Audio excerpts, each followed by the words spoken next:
Welcome to Third Culture Convos, where we navigate the complexities of growing up between cultures, traditions, and identities. I'm Waseem, joined by my co-hosts Majid and Rashed. Today, we're diving into a particularly intriguing topic: the shifting global power dynamics and how they affect third culture kids like us. Our episode will explore the potential decline of the United States as a world power and the emergence of countries like Brazil, Russia, India, China, and South Africa. These nations, collectively known as the BRICS countries, are introducing a new shared trade currency that could reshape the global economic landscape. As third culture kids, we're no strangers to the convergence of societies and the impact of global power shifts on our lives. In this episode, we'll discuss how these changes might influence our sense of identity, belonging, and the interconnected world we live in. We'll also consider the historical events and patterns that have led to these shifts and how technology and social media play a role in shaping our perspectives. So let's kick off our conversation with our first question. How do these shifting global power dynamics impact the identity and sense of belonging for third culture kids in the US and in the global South? Take it away, boys. Hi, guys.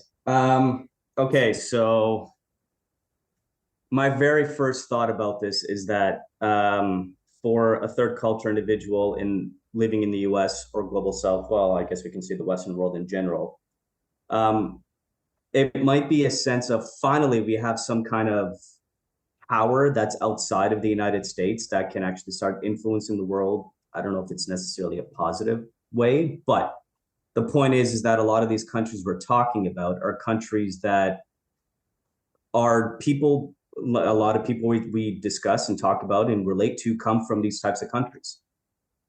So we always been living in like in the middle, in like this gray area for a lot of our lives. But now it's like, oh, look, a country, for example, like South Africa, a part of the BRICS nations.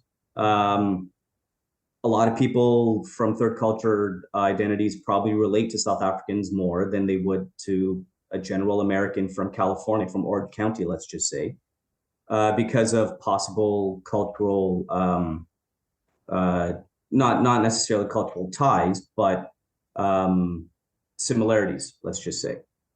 So you could say that after so many years of just American homogeny in terms of power over the world, because just some people would say, hey, you know what, now we have something else, some other force to look at that could represent some of our interests, I guess you could say.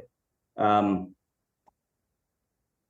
there's still a dangerous element to this whole process that's going on right now, economically especially. But MJ, go.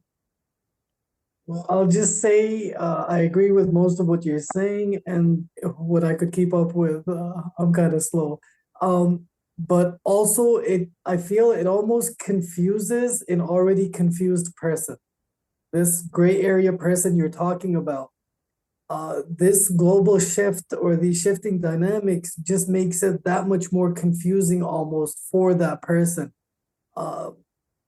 Because one, it almost automatically opens you up to the worst possible comment in the world, which is go back to where you came from. Now you have a reason to go back, right? Mm-hmm. Like it genuinely almost adds ammo to the opposite side, because these headline news, they sound really good and they are kind of cool, but it doesn't necessarily trickle down.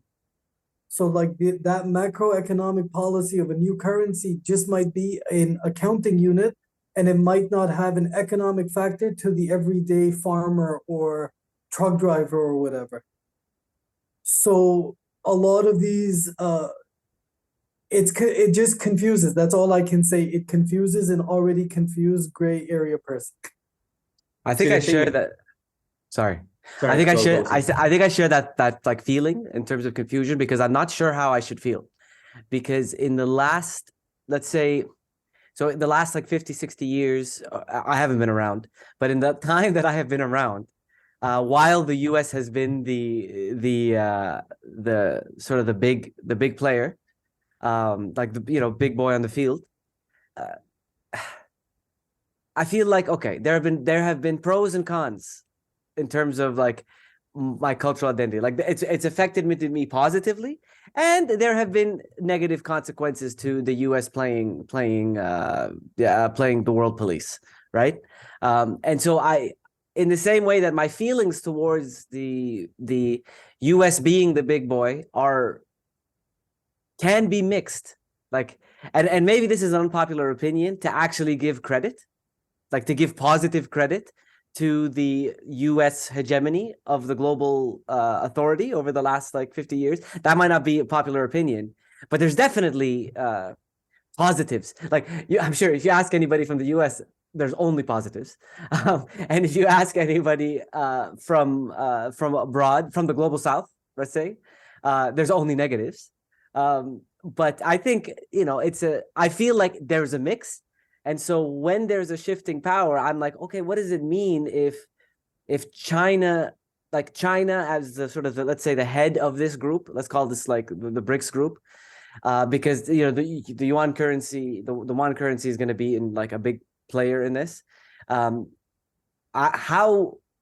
get, there will be positives and negatives from China being the new big boy, all right, or from BRICS being the new big boy in the world. And it's like anticipating those. That's the like what, like you can look at the negative sides and be like, oh man, we're definitely not going to have as many choices that we used to. It might feel that way. But then you look at the positive side and you think, well, it's always nice when the big bully gets kind of taken down. This choices thing, can I just say, I've been thinking about this. My phone that I use here in Pakistan is a fully made in China Xiaomi phone, which Americans have never heard of this company. So I don't know about the choices thing. Like this phone is the American equivalent to this, you have to pay another $300. I got this because it's the Chinese version and all of that. It's $300 less, but it's got all the advanced features on it, whatever I need. And so I don't know, because the Americans, they banned these Chinese phones. Because of that, they can't match the price. And they have the phone carrier system. Only AT&T and TELUS or Fido or whatever, Canada, America, you can only go through those networks. So this is one of the things. I don't know, like, sure, we've been trained to automatically assume less choice in these places, but from what they're outputting, it's actually more choice. Does that make sense? Well, the thing is that there's a reason why there is so many Chinese products on the market, because everyone goes to, they have their factories and stuff set up in various Asian countries because it's cheaper to do it than in the United States. But see, the thing for me that when we go to this, like in terms of like the choices thing, right? So then, okay, let's just hypothetics here. Let's just say hypothetics. The BRICS, they knock down the big bully, who's the United States, and a whole bunch of people celebrate because it's like, oh, look, the bully on the schoolyard has finally been defeated and all that kind of stuff. And now China is the biggest player, hypothetically speaking. There's a lot of shit that happens in China that we don't necessarily agree with, that we don't like. For example, there's the whole social media rating thing that's a reality in parts of China, at least, where your self-worth as like getting financial services and all that kind of stuff, or going to rent a house or buying something or whatever it is, it's based on your social, yeah. I know, but it's based on your social media credit. So it's just like that episode in Dark Mirror. So I mean, those, when we talk about cons, that's definitely a con, because the question for me comes down to, let's just say China becomes the biggest player out of this other side of things, it's BRICS group of nations, right? Does their influence in terms of, so the United States now, the biggest influences obviously is pop culture, sports, like entertainment, but also political and social type of influences around the world has spread around the United States. Is it safe to assume that, this would happen with Chinese influence as well? Like, I mean, and I think that's what a lot of people fear when they look at the type of abuses that China's accused of, allegedly. Well, I think and also and freedoms that are taken away from you because of the political climate. Well, look, reality. I mean, but in terms of abuses, there's nobody's free, right? Like nobody's walking around with the white, like, with a white, with a blank, Guantanamo and Abu Ghraib. Yeah. Yeah. Like, so nobody's free in terms of abuses, and we all swallow the abuses, just based on what's coming in. Like that I think that's a separate question. But I think, like, sort of, where does identity come into play? Let's say you're like a third culture kid that's a mix of Chinese, right? So you're like, you're partly Chinese and you're partly, look, let's call it Western. For you, this is a total, like, this is like, even within your own identity, this is like a switch of power from like one side to the other. I think it's a win-win for you, right? Like, because you can play in both worlds, and like I don't know, is it a win-win? Like, See, that it gets so choppy because it's not necessarily if, for example, you ran from this regime, your father, your mother ran from this regime, that half yeah, and half, yeah. one of them ran from the regime. He wouldn't want to see, he or she or they would not want to see that regime prosper in any sense of the word, right? Like them prospering means Oppression.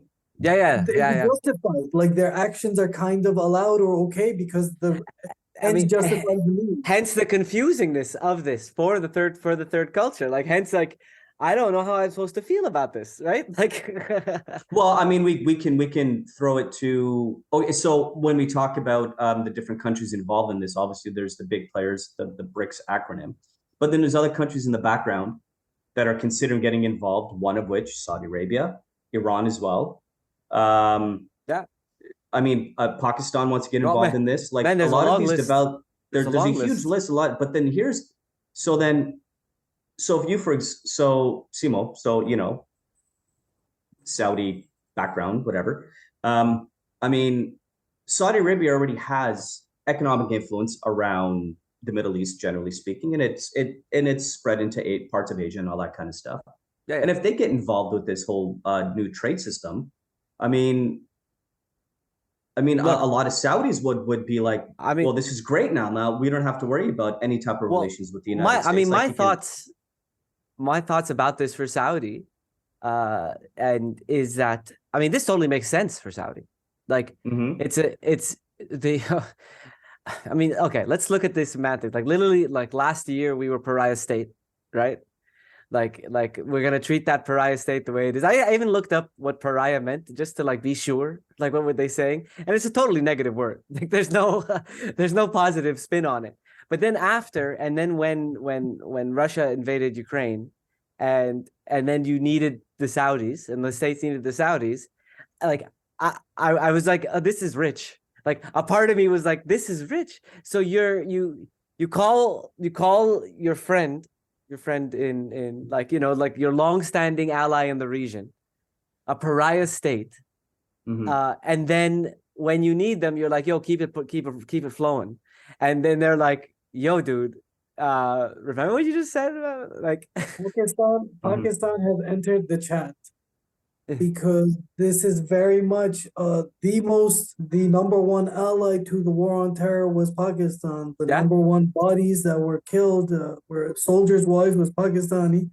But yet you called throughout that entire, as we were your number one ally, we were also the terrorist nation, the axis of evil kind of people. yeah, So now, like, you're both asking us for our help, but also slapping us. And this is the one thing that Imran Khan has constantly mentioned. And if you believe some reports, there was a American hand in him being removed from power because he wanted. There's a very famous clip of him with that. There's an HBO journalist, and he asks, "Will you let America put bases in Pakistan?" And he famously answers, "Absolutely not." And apparently, those two words did him in. If he had just like been a little bit diplomatic and said like, "Yeah, we'll see, maybe we'll sell our country for some money," he would have been okay. But yeah. because he wanted an independent foreign policy against the American sort of view that we've done this for 20 years in Afghanistan and we didn't get anything out of this. You didn't get anything out of it. They did lose situation. Like we want to do our own thing, and he was removed. So like this is why I'm saying, as an American Pakistani, if any one of these countries makes a move, it's very confusing. It's always very confusing. Okay, you know what makes this even more confusing now? I'm gonna go, and this is it's related to like the identity question, but also just the question of reality of situations on the ground. So we mentioned Saudi Arabia, Iran, two big players in the Middle East. Turkey, also a big player in the Middle East. The other big player in the Middle East, obviously, is Israel. And all these countries are discussing possibly being involved in this BRICS thing. Yeah. And perennial enemies, basically everyone against Israel. But if now they're all in bed together and they see an economic benefit to doing this, so my question now comes to the point of like, well, could this be a catalyst for like potential long-term peace in the Middle East? Let's say, for example, like if like could they, for example, put some kind of stipulations on Israel and say, listen, fine, but you know, you got to fix your mess here. Well, look, I think no one's going to tell anyone to fix anyone's mess. I think the thing that ties all these countries together, I think, is that they have a very strong opinion on internal affairs are internal affairs. Mm-hmm. And like we in general, the like where's the burn that all the countries feel is that the US is way too involved in the internal affairs of other countries. Whether they call it freedom, in the name of freedom, in the name of democracy, in the name of women, in the same of whatever it is that they want to use as the virtuous reason to be involved in another country's internal affairs. I think what all these other countries have united over is the fact that we don't want the U.S. to be dictating, the U.S. or the World Bank or anybody to be dictating how we handle the internal affairs of our state. And so you're kind of quiet, like, please be quiet about that. So when Canada comes and like, comments about, Saudi's human rights abuses and stuff, Saudi's like, oh, okay, really? We don't. All right, well, how about you clean your own house up before you come knocking on our house? So I think that's what connects them all. So I don't think they'll be like, Israel, clean up the act. I don't. But here's the thing. But here's the thing. Sorry.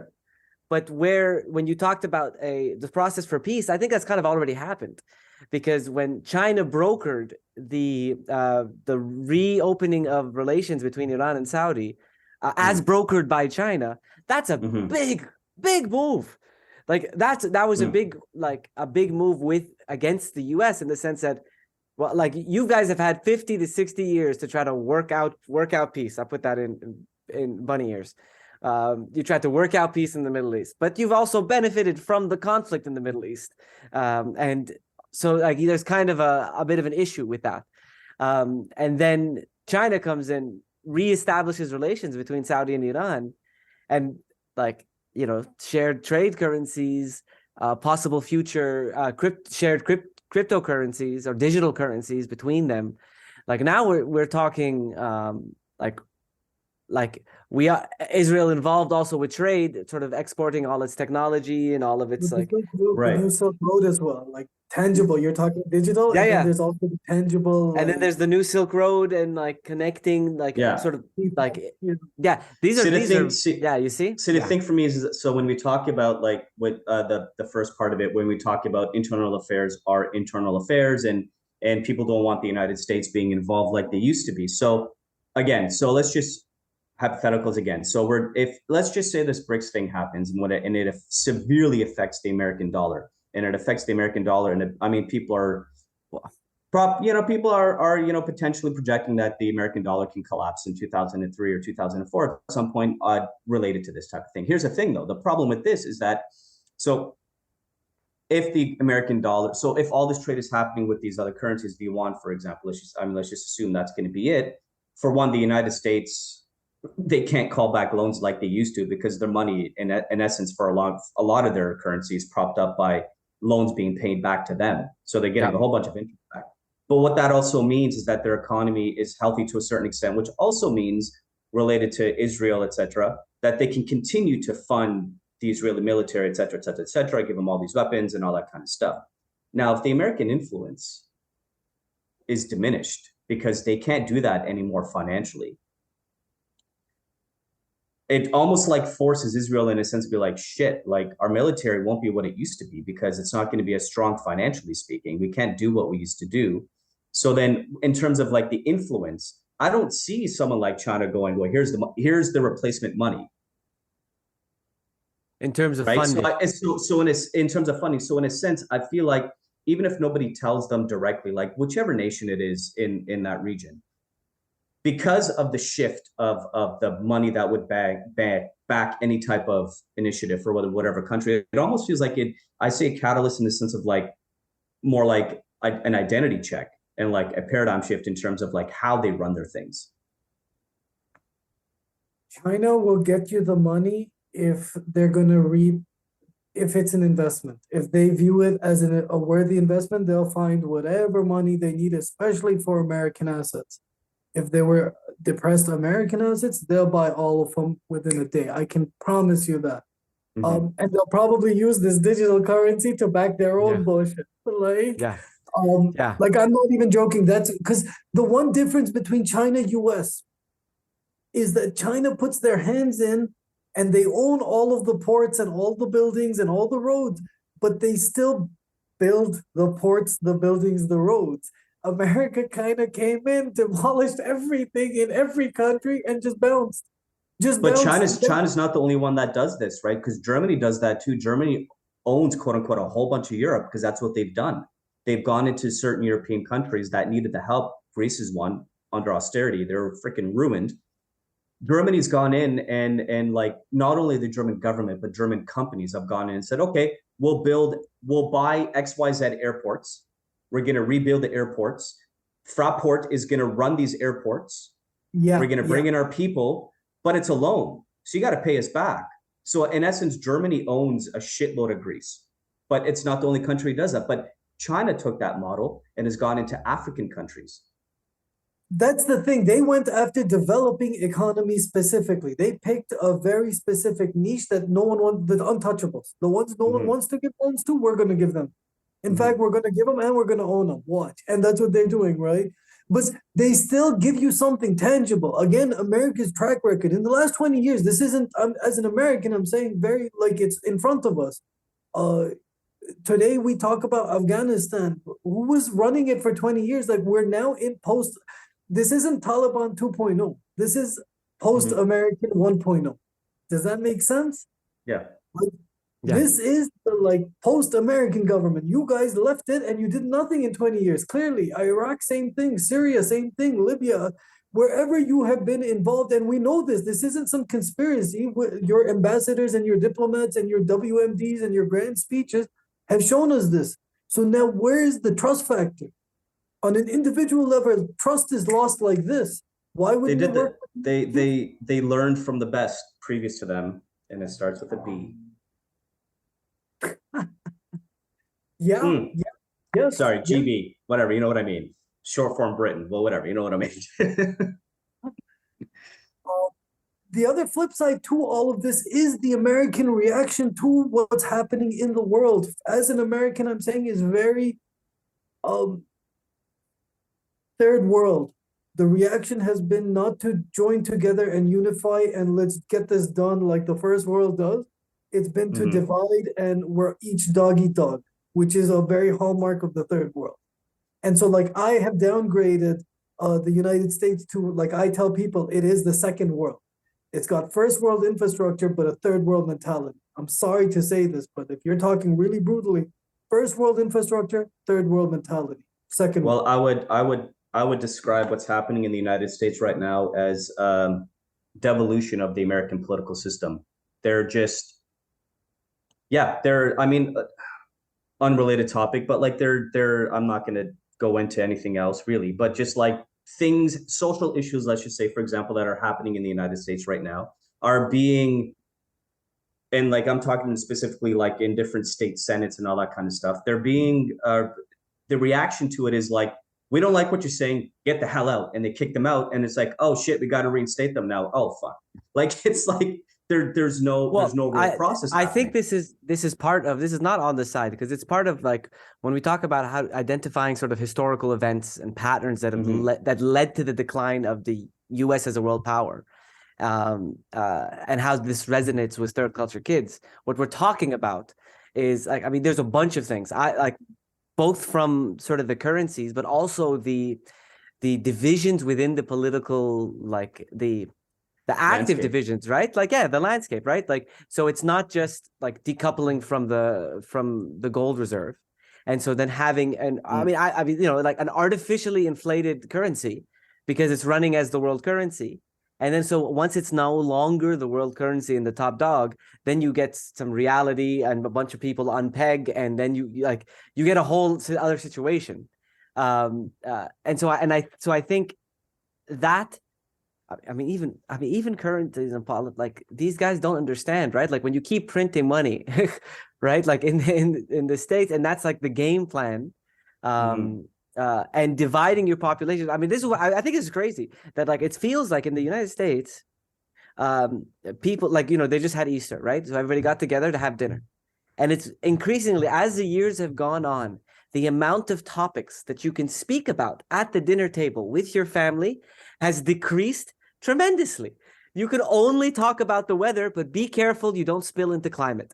You can only tell right? You can so there's nothing left, and because the response to even a disagreement, like okay, I disagree with my uncle over XYZ, leads to the dissolution of the family. Like, we're not going to be able to talk anymore. We're not even going to be able to disagree anymore. Like, this is an act of violence that you disagree with what I'm saying. But at what point was it really like, at what point was it a reality where you could actually discuss a bunch of topics at the dinner table and not fall into this the disillusionment and like destruction of like the family unit of being able to discuss things with each other? I mean, I would say that there's only been two time periods in recent history, going back to the 90s until now, where you could have honest discussions amongst family because the political climate was very different, was under the Clinton administration and Barack Obama's, in terms of like openness of discussing things.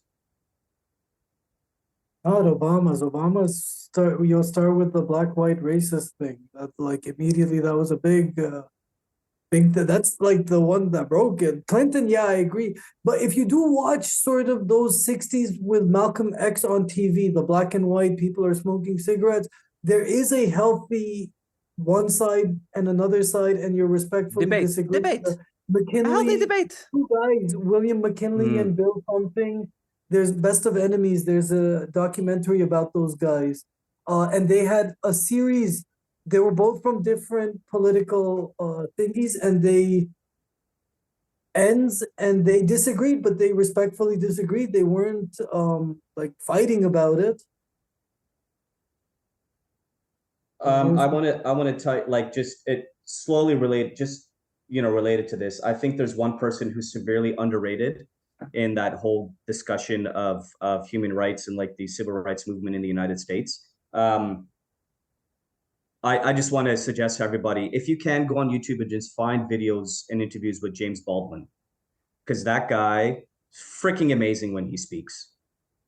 Like, and read his books. Like, he is like, I feel like he was too much under the radar in relation to all of these discussions from the 60s, like civil rights movement, stuff like that. And he was so disillusioned by the American reaction to racism that he left. He had to go. He went to Paris and like he lived his life in Paris, like between, like he's like, I'm done with this shit. So again, we talk about it, shifting dynamics and identity. For him, for example, an African American who was actually openly gay as well. Like, he had two things against him in American politics, the American society at the time. And there's all this stuff happening, all the shifting dynamics and with the civil rights movement, and he's African American and he's trying to fight for African American rights. But there's also the whole issue of like his identity as well. I'm a black gay male as well. At the same time, how fully accepted am I in my own community that I'm fighting for? Right. And he's like, I'm done. I'm out of here. Because of this psychological disillusionment. He's like, he would often write while in France, he was talking about their war that they're doing with Algeria and that they've got a colonist hand. Like, I can still see this. And so just in terms of identity, it wasn't about skin color. At that point, it was much more psychological profile that I get the oppressed versus oppressor sort of thing that's going on. And a funny thing too, at that point, like you in the United States at that time, you'd be witnessing the rise of the American influence on the world in terms of politics and economics and culture. Like not culture exactly yet, but like it's starting to happen. Like you were allowed to do this when the 80s happened. Reagan came in. He repealed this law that forced news networks to show both sides even time. That initially you had to show the left and the right for equal amount of time, 5 minute, 5 minute. When Reagan repealed this, you then had the rise of FOX specifically, but all of them. Yeah, I mean, media at that news media especially became and that I mean partisan. that's a good point, right? Like so, and that those are some of the changes that led to the sort of the extreme polarization of U.S. society, which does like a strength. It seems like a strength of a society is on the, let's say that like it seems like it. I might be wrong, but on the diversity of opinions that it can hold at the same time. Right, like how far can you go in terms of and hold them, right? And so without takfir, or without like removing them from your way, right? Like or what's the denationalizing them, right? Or like a similar word along those lines. Like how much can you hold within the fabric of your society? But I'm actually testing that question on the BRICS countries, right? And on China. Yeah. And like, I mean, really, how much diversity of opinion can they hold, right? Like, what does it look like at a Chinese dinner table? Like, are you like it doesn't seem from the outside now, from the outside. So I'm not on the inside. And I think a big part of third culture understanding is knowing that what's happening on the inside, in a lot of ways, you got to know it's in it. Like I heard this one thing once that there are like two types of countries in the world, like countries that live under tyranny and countries that live under the illusion of freedom. And so there's no idea like that this is a nice like little way. But when you know that you live under tyranny, even if you all lie, you all know you're lying, right? Like you all know like what we're going to talk about, and there's like, especially with the global South, like we know what's up. And that's why I feel like when you go to Canada, when you go to the States, and you tell them and you tell them the truth, the things that we already know in the global South, it's a hard pill to swallow. It's difficult to accept the fact that maybe your government is like has been funding the CBC to a level that makes them impossible to be independent, and that they're a mouthpiece of the government, a propaganda piece of the government even. I found this, the NPR and BBC. Did you guys follow this thing that Twitter, he's labeled like Elon Musk. Government sponsored media, which is basically propaganda, right? Like, I mean, government sponsored media. You can't call us this. We take public funds, but we take them through grants. That doesn't mean we're state funded. And although it's like, yo, you guys get your money from them and you run. That's fine. I don't know. The fact that you think this is so like insulting to be called state sponsored or government sponsored or whatever is telling. It's telling because you use that label very quickly for anyone else. You're very quick to say state-sponsored Iranian TV, right? Like, RUTV. Remember Jazeera? Remember Jazeera? Remember like Russian TV? Like, oh, that was all state-sponsored. That was a problem. But no. Well, all of these things kind of like couple on top of each other. The Fox, the lawsuit with Fox that is openly showing that the producers are feeding them garbage and the anchors are spilling garbage. The Fox producer, did you guys hear about her? She was told that to lie during the congressional hearings, and she's come out and whistleblown about that, and now she's telling them that, like everything they say is just pure BS. It's pure entertainment. Well, it's not only that. There's also the actual anchor. There's leaked videos or leaked audio of the anchors themselves saying this is bullshit. Well, and it shocks me that people think that they didn't know this. Like, that's what shocks me. Like when you're so far in the bubble, like, and this is a third culture perspective. That's why I'm like so shocked by it, right? Like because I'm not in there. Like, I'm not like, oh my, because that is a bitter pill to swallow. Because it means that your whole worldview was sponsored, right? Like everything It's that you entirely a read is lie. sponsored. Yeah, You know it's what I'll crazy. say? It's a You know what I'll difficult say? thing. I'll give the anchors credit and say that a lot, and in the sense of and they're still doing their thing. They're playing their characters so fucking well. And that's my problem as an American. When you start playing characters, when you take money to play a character and you're Yeah. passing off information, this is the hallmark of the third world. This is what happens in Pakistan. Yeah. Yeah, it's not news. So-called It's not journalists get news. money, are sponsored from their own patronage, from rich businessmen. They get to put puff pieces, and that's it. And that's literally what has happened. So, like, by the way, if I remark on America for the viewers more than anyone else, listeners, if I remark about America, it's because I have a direct one-to-one comparison between Pakistan, a genuine third world country where people sit, residents within here talk about it as a third world, and America, which considers itself the first world and is in pure denialism. Well, now you want to talk about, we go back to the whole identity thing. And yeah, that's a part of it. The fact that so much of the American population would not want to accept the fact that they're no longer necessarily the big boys. They're not the powerhouse anymore. And they can't come to terms with the fact that their influence is not what it used to be. The funny thing is that a lot of the American population actually believes that so much of the world gives a shit about their politics, for example. Like they think that people care when there's a US election going on. I'm like, I'm sorry, if you go to Asia, generally speaking, the Asian countries, they don't give a damn rat's ass. Like I was in Greece during one of the US president elections. I forgot what was going on because no one was talking about it because no one cares. Nobody cares. It's big news here, obviously in Canada, yes.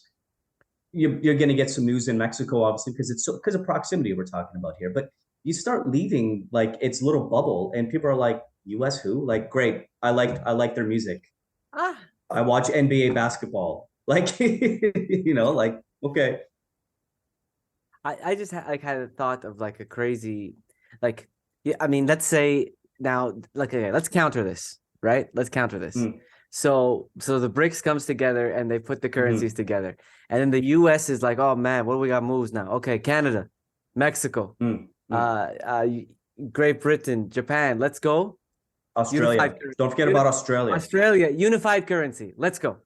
Come on, we'll need another currency against this currency, and let's be honest about the US dollar, and let's move on to a new shared currency that is a counter. Before we go into this, I just have a quick question, because there's something I'm a bit unclear of when it comes to the BRICS thing. Are they talking about actually starting a new currency, or are they going to discuss one of the currencies that is best to be used going forward? Because I know that, like, what is it? Brazil and China have agreed to use the yuan for now for trade. Is it, or is it South Africa and China? Yeah, like two of the countries that said we're going to do this for now. But like, how do you even start a new currency? That's a thing for me. I don't know. We've seen I never it. did. I never did economics. Yeah, the euro, just like the euro, you drop it like the thing is, but here's the thing, though. And it's easier now. You don't have to print them. Like it's just like it's digital. Like it's probably easier to start a currency now than it did before. Right, so we're not talking about actual notes. We're talking about digitized units, essentially, over a phone app. It's more of an accounting term. It really is. Most trade happens this way, right? Like you don't take out US dollars to go buy goods in China. Like no. So what I'm saying is, like the process involved is what? Like, at some point you get to a point where it's like, we're going to use this and it's called blah, blah, blah, whatever. A central authority issues it, and there's a price for that currency. So there'll be like, because like, let's say I have a bunch of US dollars or Canadian dollars, there'll be an exchange rate for that currency. And if I want to purchase products from China, I have to purchase this currency. And so whoever is the central body that issues the currency, they can back it to something, like they can back it to a reserve, they can back it to another currency, they can back it to gold or and something like that. And then you purchase, to give it its value. Yeah. And so then you purchase that currency, and then you get that currency, and then they get the other currency, and then it balances. Like they'll have a balance of currencies, because then they'll hold certain other currencies, but like then then it's banking. Like, because then the question comes down to, and this is something that was tried, for example, in the Gulf region, about using a unified currency in the Gulf, and no one can agree on it. Saudi wanted the Rial, and Emirates are like, screw you people. Why do you have to use the Rial? And then so like, and then there's like, so you would, so my whole point to hold this entire thing is that at least there's some kind of shared identity. There's a shared history. There's a shared language, a shared culture amongst those, to a certain extent, amongst those countries, and they still couldn't agree because of egos and all that kind of stuff. So how are you going to get to the point where you're going to be able to get Brazil and China and Russia and India and South Africa to agree and say, fine, we'll do this currency? Ego is going to come in at some point. The Chinese are probably going to say our currency is the best. We're going to use ours. Forget it. We'll use it now temporarily, but we'll continue to use it in the future with their plan in mind without telling anybody that, and be like, no, we're not doing it. You know what I mean? Like, so I'm just thinking of like the issues that could but possibly by come in. having a like, it's not just the one, it's having another currency, right? Like, so even though the one is the settlement currency, having a new one that's made up between them kind of, I think, removes, like, it's not saying using the Saudi Riyal in the Arab region as the main currency, and so everybody else, because then everybody, it strengthens the Saudi Riyal in the sense that if I want to trade, I have to buy Saudi Riyals, and that increases the prices of Saudi Riyals. And like, so there's more people trying to buy Saudi Riyals, right? Now, but with by having a separate currency, it may create a situation where, like, because it's not necessarily the UN, but also a rising tide raises all ships, and so that, like, it's not an ego thing. It's we will save stupid amounts of money by, like, it's not. I don't even think it's just anti-US policy. It's just we're gonna save a whole bunch. It's gonna make it so much easier to trade with each other. We already do trade with each other, and why are we buying and like strengthening or lifting up the US dollar in order to buy from each other? And the US isn't really helping us out with that. And what they're doing is actually devaluing their own currency by printing. And it's a very natural, like, you guys ever see this? You guys, everybody at home, you want to learn more about this? There's maybe I'll put a link in the thing. Ray Dalio has a video, a book and a video called Changing World Orders. And the video's on YouTube, and it's it's an animated video that explains the whole book very well. And it's a real it's for 45 minutes long, but it goes by really quickly. And it totally explains in a very simplified form, the general principles around the rise and fall of global powers. And what makes, by definition, the global power is the top currency, like the reserve currency of the world. And that has changed over time, and there's been very similar things that have led to the rise and fall. And then he outlines it unbelievably well. So again, we're all clear and we're all on the same page. When we're talking about this currency thing, we're talking about for the sole purpose of trading between countries. They're not necessarily looking to replace the local currencies for the purpose of everyday use. They're going to explore that, but they're not. It's not. But at first, it's not. At first, it's for trade and at stuff first like it's that. for trade only, and everybody wants to get in and use it, and then they're going to look at instituting a new shared currency. See, here's the kicker, and I don't know how true this is, but I've heard a rumor, and I've read a rumor. Germany is considering it, depending on what it's going to look like. I mean, and if every Germany country does has that, if Germany does that, it's essentially the death of the European Union, because they're the ones that prop up the European Union.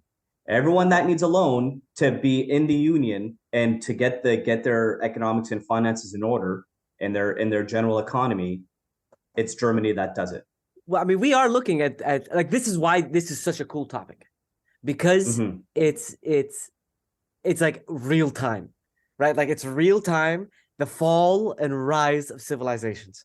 Like now, like, everyone is start, like, when will this eventually happen? And now we kind of are beginning to see the blueprint of it, right? Like, every civilization falls, everybody falls. No one has never fell, right? And it's just a matter of when and how. And like, we're literally seeing we saw the markers, the flags pointing, and now we're seeing, the big moves. Here are the big moves. And that's very that. I mean, that's probably, it's nervous, it's exciting, it makes you feel like certain things. And as a third culture kid, I think you kind of have a front row seat to this, Mhm. right? Because you could see the effects on you, and especially a third culture kid of the modern day, where you got your social media, you're connected, you have information, you have more in common with the third culture in China, the third culture in Brazil. And to answer your question, Rashid, about the currencies, what they were talking about is probably Russia, India, and China doing a single currency first, because like they're close to each other, they trade a stupid amount together, they're like right next to Yeah. each other. So Brazil, South Africa would do something else, or maybe, or whatever. Yeah. But See, like, you know, what you just said about watching the blueprint and how it relates to a third culture individual, for example, there's a parallel between what's happening now and what happened at the end of World War One, with essentially the fall of yeah, empires, like the yep, final yep, fall yep, of yep. empires, Ottoman Empire being the biggest one, obviously, in the British Empire, but still whatever. But the Ottoman Empire being, because at that time, the Ottoman Empire was fucking huge still. But the thing is, and then you had the other empires in Europe that fell as well. Yep. So the thing is that we're talking about third culture individuals, and we're talking about, they have stories from, they probably still have stories from the grandparents or possibly great grandparents who lived that. And so there's potential, based on the stories that their ancestors told them, basically, that there's potential trauma involved, like generational trauma involved in that whole process they went through. Because what would have happened, like their grandparents, for example, would have had to have fled wherever they were because of all this shifting stuff that's going on. And what do? They develop things like the World League, or what eventually becomes the United Nations, and all these different international bodies to like kind of fix the destruction of the world order, I guess you can say, or like just of how things are running. And it's always something that was interesting to me, to be like, how would it be like to live in that kind of scenario? It's like, oh shit, we're living it. Like 100 years later, we're living it. It didn't have to be like this. When George Bush came into office, America had record surplus. I just want to be clear that there's two different, like these are two independent factors. What like Brazil, the BRICS are doing, and what America did. These are two different things, because they put themselves in this position through entitlement and complacency. They had record surpluses. They went in and got into two wars, never-ending wars. Where that money went, what we achieved, what we got out of it. And in the middle of that, because of those wars, we had the biggest financial crash, the global recession, 2008. What Waseem is saying right now about the banks, about the nishania, the signs of the end of this, the fall, is we've started seeing the banks going under again in the US. And the same reaction. There was no analysis after any of the. You want to talk about traumas? The last 20 years as an American has been nothing but from one trauma to the next. And that's what amazes me. I'm not even joking. This is what amazes me, is that we just get up and do the next thing. Like there's no planning, there's no thinking, there's no analysis. These are all first world tools. This is what the first world taught me, and you refuse to use them. In fact, I'm as personal experience, I'm telling you, Americans get very insulted when you come from the third world and tell them that like this is wrong, they're not happy about hearing that. They're very much in defensive mode, that no, go back to where you came from then. If it's all good, it's not like, like I would like to believe at one point there was like a Rockefeller who's like, yo, this guy, he's outside, he's different, like he's got complaints. I want to hear your complaints because I want to get better. It's the opposite. I don't want to, it's like here, that psychologically, it's the same thing. Like, I don't want to hear your complaints because I don't want to get better. I don't want to grow. When you don't want to grow, you are third world. When you want to grow, when you want to do the hard work, even if it means buying the hard work from someone else, buying the homework, which Dubai has done, it's still progression. It's still growth. When you talk about the Khalij countries becoming friends with Israel, however they did that, put that aside, the fact that they did it is still progressivism in some way, sense, or shape or form. Yeah, I mean, like really, I mean, you just hit a huge nail on the head in the sense of talking about identity. In this sense, we're not talking about the third culture identity. We're talking about specifically about Americans, for example, not willing to accept the fact that their country has aspects of third world countries. Now, I mean, the correct term is developing countries, but they're not willing to accept the fact that they have aspects. I mean, like go to some parts of the United States, like and the infrastructure is deplorable in terms of road systems, in terms of like sewage systems, in terms of housing. Like you go to some of the backwater counties in like Louisiana or Oklahoma, or like especially parts in the American South. You're like, this. Am I looking at like some? Where am I? I'm not in the United States. Like these people don't have running water; they have sewage. Man, the bus and train stations alone of any midtown American city is shocking. Detroit scared the crap out of me. Yeah. Detroit scared the crap out of me when I had to take the bus through Detroit once. They're so run down and like shabby looking, and they're actually known for being sketchy at night. And you go to the bus station to meet the sketchiness. And this is known, and no one, like coming from Dubai, where terminals, the airport, the bus stations are like fully AC, and it's a shopping center, and it's an experience. Even like a mini bus station, a mini bus stop is an experience in Dubai. Well, in the it's a different type of experience in the United States. It's an experience of learning how to keep your head down and don't get involved in shit because you might get shot. I mean, let's just get real. Or shanked. I don't know. And like the list goes on, bro. School shootings, infrastructure issues, political turmoil, economic, political upheaval, economic turmoil, mental health, housing, like even without that, like just the mental health, housing, and the it seems like the streets aren't safe, the public transport isn't safe. I mean, this is the same in Toronto. Like it's just Toronto's a freaking and looking to see who's in charge here, like who can help. Like what is this? Why is this happening? And I think it's part of the stuff that we had talked about on this episode. Like these are part of the things that lead to this thing. So here's the thing. So when we talk about the identity aspect, we're talking about like the third culture people and all that kind of stuff. Like their families escaped this crap, and now they're living it as a 25-year-old person. You're like, what the hell? Like we're in Canada, the United States. We're supposed to have it better than what my parents left. That's exactly 100%. That's so listeners, dear listeners, if I come off kind of rough or anything, it's because I feel like I was misadvertised or like false advertising in a lot of respects, in all honesty. And if I do criticize either America, Pakistan, or any place in the world, it's because I truly love these places. And being Pakistani, being Asian, being Muslim, when you love something, you whip it. You don't show it love. You're like, criticize good. My colleagues agree. You can see telling laughs from both of them. You will not get you won't get a pat on the head for an A, but you will get like a slap for not an A plus.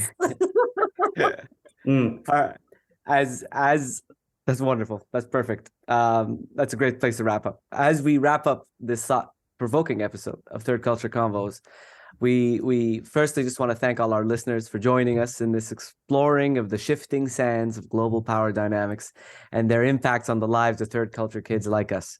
We've covered a lot of ground today, discussing the emergence of the BRICS countries and then the potential decline of the US, and many ways that these changes can influence our sense of identity and belonging in the interconnected world that we live in. So we hope our conversation has shed some light on the complexities of navigating life at the convergence of societies and the importance of understanding the broader historical and political context in which we find ourselves. The world is changing, and as third culture kids, we have a unique perspective that allows us to adapt, grow, and contribute positively to the global community.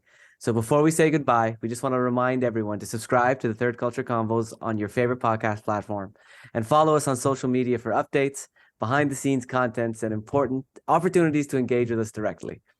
We also encourage you to share your experiences and thoughts, and please do share your experiences and thoughts on today's topics in the comments or by reaching out to us directly. Once again, thank you for tuning in. I'm Waseem, alongside MJ and Rashed, and we look forward to continuing the conversation in our next episode. Until then, take care and keep exploring the fascinating world of the third culture. Peace, guys. Bye, guys.